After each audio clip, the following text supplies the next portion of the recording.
The Stranger by Reed Beebe, narrated and produced by Jonathan Jones.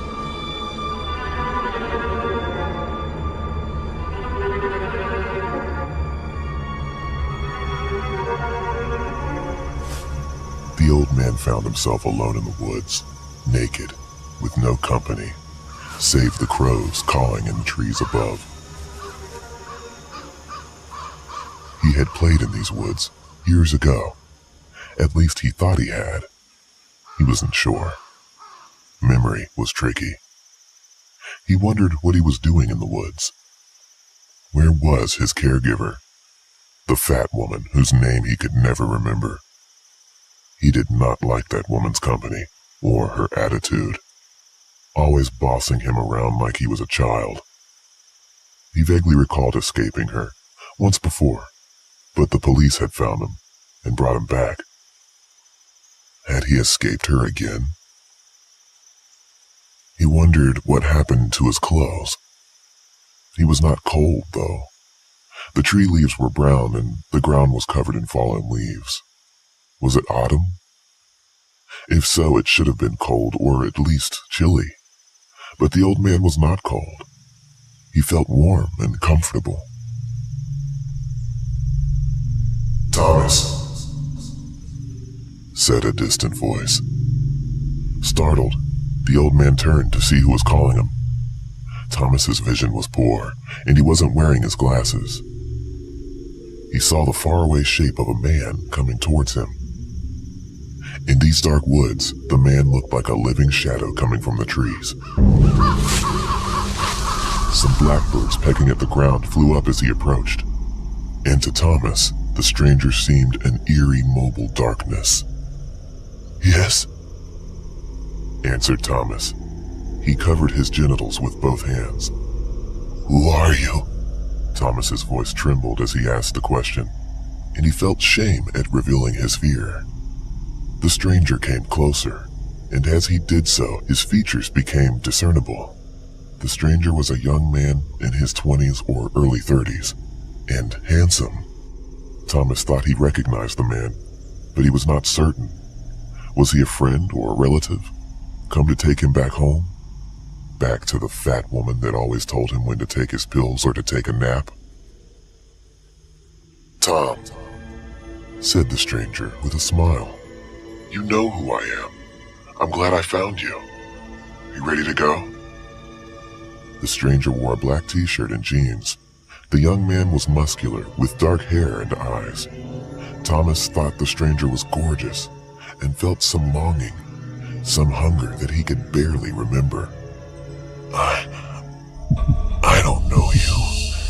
I'm not going anywhere with you."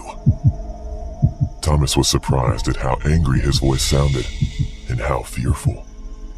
He hated being an old man, unable to remember who he was half the time, dependent on a bossy fat woman to take care of him. "You know me, Tom. You played with me in these woods, remember?" said the stranger. Thomas had no memory of ever playing with this man. When would they have played together? He was so much younger than Thomas. The stranger would have not have been born when Thomas was a kid. "I never played with you?" Thomas cried. "Who are you?" The stranger smiled and walked closer. "You played with me, Tom. Years ago. You found me hitchhiking on the road and brought me out here." There was a spark, a recollection of an unpleasant memory that tried to surface, but did not quite emerge. Thomas could not recall the details, but he had the feeling that the memory was ugly. "You were so friendly. We talked about the songs on the radio. We both loved the Beatles." "No, I don't remember.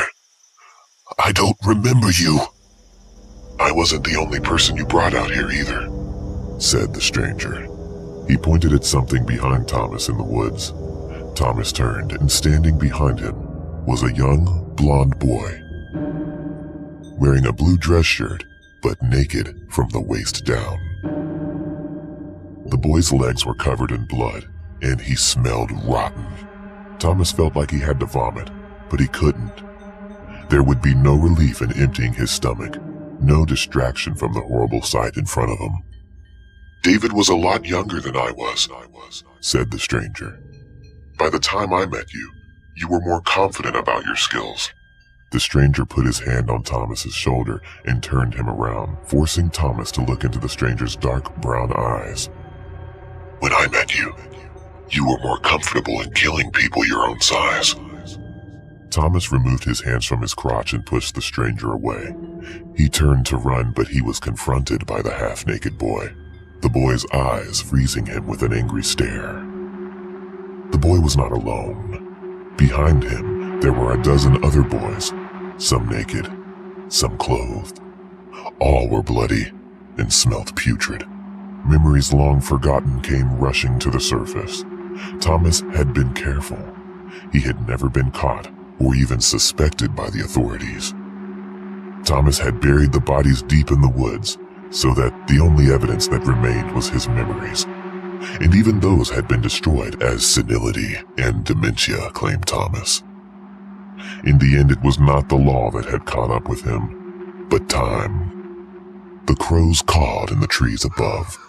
The birds were witnesses to his past crimes in these woods, and now their caws seemed to declare a terrible verdict. The children in front of Thomas smiled, and their teeth were menacing and canine. He turned and was about to run, but the stranger blocked his way. Tom, you can't run from this." "Let me go!" screamed Thomas. "That was years ago. I've changed. I've grown old. Let me go!" "You never answered for what you did, Tom." The stranger walked right up to Thomas, so close that the stranger could kiss him if he wanted.